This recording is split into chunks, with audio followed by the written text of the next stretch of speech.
แม่มาแล้วแม่นหยังสู้ยืนถ่ากูเฮ็ดหยังแม่มาแล้วเชิญนั่งก่อนแม่เชิญนั่งก่อนตำเฮ็ดแล้วกินไว้ถ่าแม่พร้อมบ้านก็เฮ็ดแล้วกินไว้ให้ป้าคือกันเด้ครับ มันแม่นอีหยังสองคนมันแปลกๆดินี่มันบ่มีหยังดอกครับแม่บ้านนั่นล่ะคันกูบ่เฮ็ดแล้วกินมึงก็บ่เฮ็ดนำเนาะมึงอะไรเห็นกูเฮ็ดแล้วกินให้ป้ามึงก็จะเฮ็ดคือกันละตั้มแม่มาไม่เมื่อยแม่กินข้าวกินน้ำก่อนนี่ตำเฮ็ดไว้แม่กินแล้วแม่ก็บอกตำมาว่าแม่ฮักผู้ใดหลายก็กันแม่อย่าลืมได้ตำลูกซ้ายแม่เด้แมนอยู่ป้ามาเมื่อยป้ากินข้าวกินน้ำก่อนกินแล้วป้าก็บอกมาว่าป้าฮักผู้ใดผมกับหลานซ้ายป้าเด้อีหยังของสูนี่ตู้สิเว้าอีหยังสู้กับเว้ามารถเป็นหยังบ่มีหยังดอกแม่บ่มีหยังดอกเอานี่แม่มาไม่เมื่อยนี่ตำพึ่งทอดขึ้นมาใหม่ๆนี่หอมกรอบห่วยๆพุ่นเด้แม่กินเบิ่งเป็นไงแซ่บบ่แม่แซ่บบ่แซ่บอยู่ตำบอกแล้วว่าตำหูใจแม่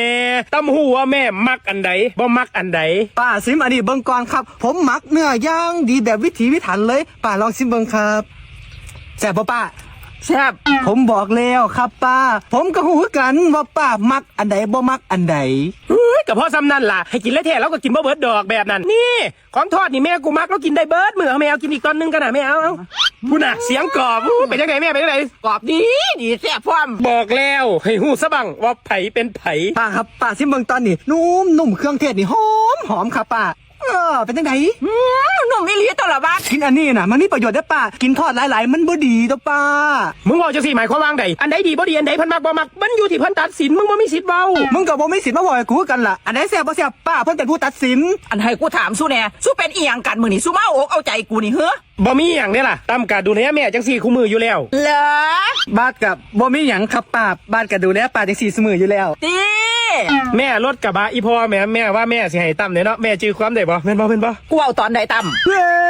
ป้าแล้วบ่ได้เว้าอยู่ป้าว่าป้าสิให้บ้านเป็นบ่รถลุงกูเอาตอนใดบ้านอ๋อ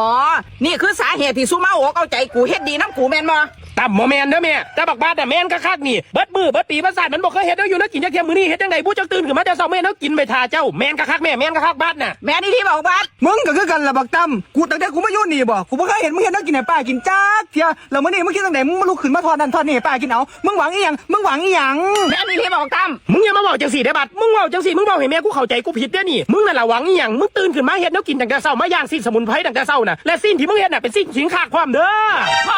มึงก็คือกันล่ะบักตั้มลุกขึ้นมาฟักโปกทอดจวดกูฮู้นะเส้นที่มึงทอดให้ป้ากินนั่นคือสิ้นตัวที่ไหลมาติดด่างอยู่หลังบ้านกูยอมรับก็ได้ว่าตัวของกูอ่ะคือตัวที่มันเลื่อยมาติดด่างแต่ก็มันก็มาได้ธรรมชาติเด้อล่ะบาดแล้วมึงเด้มึงเอาไปไงเอาขีมขากอยู่หลังห้องน้ำอยู่อิฐบล็อกน่ะมึงเฮ็ดได้จังได๋ฮะสู่คือเฮ็ดน้ำกูจังสิโอ้ยรถคันนี้บ่กูสิเอาแม่นไปเฮ็ดเหอะป่าขี้แม่นลงหนองน้ำโลดเอาแม่เป็นหยังเจ้าคือเว้าจังซั่นบานแม่นอยู่ป้าเอาไปข่อยขี้บ่ดีกว่าบ่กูสิบ่กล้ากินหยังน้ำสู2คนไปอีกโดนเลย